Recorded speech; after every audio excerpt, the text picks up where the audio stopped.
বন্ধুরা, ভারত ও নিউজিল্যান্ডের মধ্যে খেলা তৃতীয় টি-20 ম্যাচটি শুধু আরেকটি ম্যাচ ছিল না। এই ম্যাচে ছিল আবেগ, চাপ, হারের হতাশা আর জয়ের গর্ব। এই ম্যাচ জিতে ভারত ৩-০ ব্যবধানে সিরিজ নিজেদের করে নেয়। অন্যদিকে হারের পর নিউজিল্যান্ড অধিনায়ক মিচেল স্যান্টনারের প্রতিক্রিয়া সবার নজর কেড়ে নেয়। মাঠে সাধারণত শান্ত স্বভাবের স্যান্টনার ম্যাচ শেষে প্রেস কনফারেন্সে একেবারেই ভিন্ন মেজাজে ধরা দেন। তিনি খোলাখুলিভাবে হারের কারণ ব্যাখ্যা করেন এবং এমন কিছু কথা বলেন যা অনেকেরই প্রত্যাশার বাইরে ছিল। পাশাপাশি টিম ইন্ডিয়ার এমন প্রশংসা করেন যে ভারতীয় সমর্থকদের মন জয় করে নেন। এমনকি তিনি ভারতকে আসন্ন বিশ্বকাপের সবচেয়ে বড় দাবিদার বলেও উল্লেখ করেন, যার ফলে তার বক্তব্য দ্রুত সোশ্যাল মিডিয়ায় ভাইরাল হয়ে যায়। এই ম্যাচে নিউজিল্যান্ডের জন্য জয় ছিল বাধ্যতামূলক। সিরিজে টিকে থাকতে হলে এটি ছিল তাদের জন্য করো বা মরো ম্যাচ। কিন্তু ভারত শুরু থেকেই ম্যাচের নিয়ন্ত্রণ নিয়ে নেয়। টস জিতে সূর্যকুমার যাদব প্রথমে বোলিং করার সিদ্ধান্ত নেন এবং ভারতীয় বোলাররা শুরু থেকেই এই সিদ্ধান্তকে সঠিক প্রমাণ করেন। নতুন বলে হর্ষিত রানা ও হার্দিক পান্ডিয়া নিউজিল্যান্ডের টপ অর্ডার পুরোপুরি ভেঙে দেন।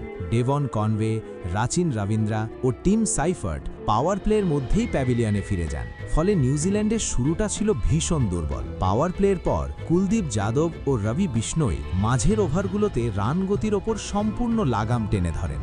ব্যাটসম্যানদের জন্য খোলা মনে শট খেলা কঠিন হয়ে যায়। যদিও গ্লেন ফিলিপস ও মার্ক চ্যাপম্যান কিছুটা আক্রমণাত্মক ব্যাটিং করে দলকে ম্যাচে ফেরানোর চেষ্টা করেন, চ্যাপম্যান একটি কার্যকর ইনিংস খেলেন এবং ফিলিপস শেষ পর্যন্ত লড়াই চালিয়ে যান। তবে যখনই মনে হচ্ছিল নিউজিল্যান্ড বড় স্কোরের দিকে এগোচ্ছে, তখনই ভারতীয় বোলাররা আবার চাপ বাড়ান।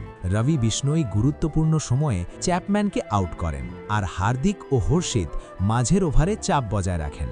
ডেথ ওভারগুলোতে জসপ্রীত বুমরাহ তার ক্লাস দেখান। তিনি কাইল জেমিসন ও ম্যাট হেনরির মতো গুরুত্বপূর্ণ উইকেট তুলে নেন। শেষ দিকে স্যান্টনার কিছু আক্রমণাত্মক শট খেললেও বুমরাহের নিখুঁত বোলিংয়ের সামনে নিউজিল্যান্ড বড় স্কোর তুলতে ব্যর্থ হয়। নির্ধারিত ২০ ওভারে তারা ৯ উইকেটে মাত্র ১৫৩ রান করতে পারে।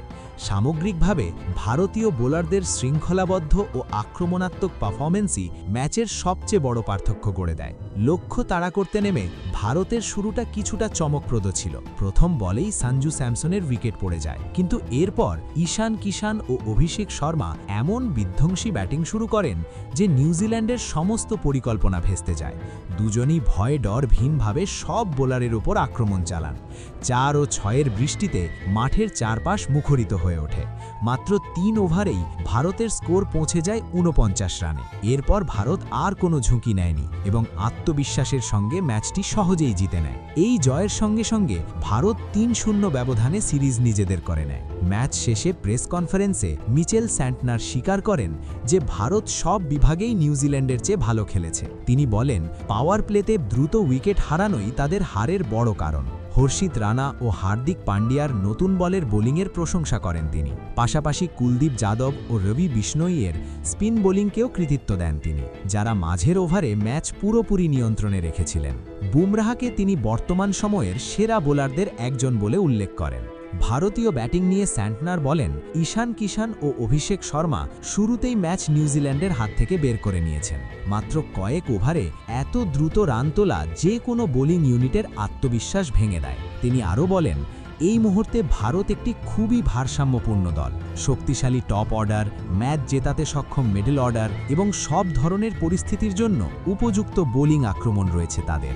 শেষে স্যান্টনার বলেন, এই সিরিজ থেকে নিউজিল্যান্ডের অনেক কিছু শেখার আছে। হার কষ্ট দেয়, কিন্তু এই হার থেকেই ভবিষ্যতে আরও ভালো দল হওয়ার সুযোগ তৈরি হবে। তিনি ভারতীয় সমর্থকদেরও প্রশংসা করেন এবং বলেন, ভারতে খেলা সবসময় একটি বিশেষ অভিজ্ঞতা। বক্তব্য শেষ করার আগে তিনি আবারও টিম ইন্ডিয়াকে অভিনন্দন জানান এবং বলেন, ভারত সম্পূর্ণভাবে এই সিরিজ জয়ের যোগ্য ছিল। তো বন্ধুরা, সিরিজ হারের পর মিচেল স্যান্টনারের এমনই প্রতিক্রিয়া দেখা গেছে। এখন আপনার মতে এই জয়ের আসল নায়ককে? কমেন্টে আপনার মতামত অবশ্যই জানাতে ভুলবেন না।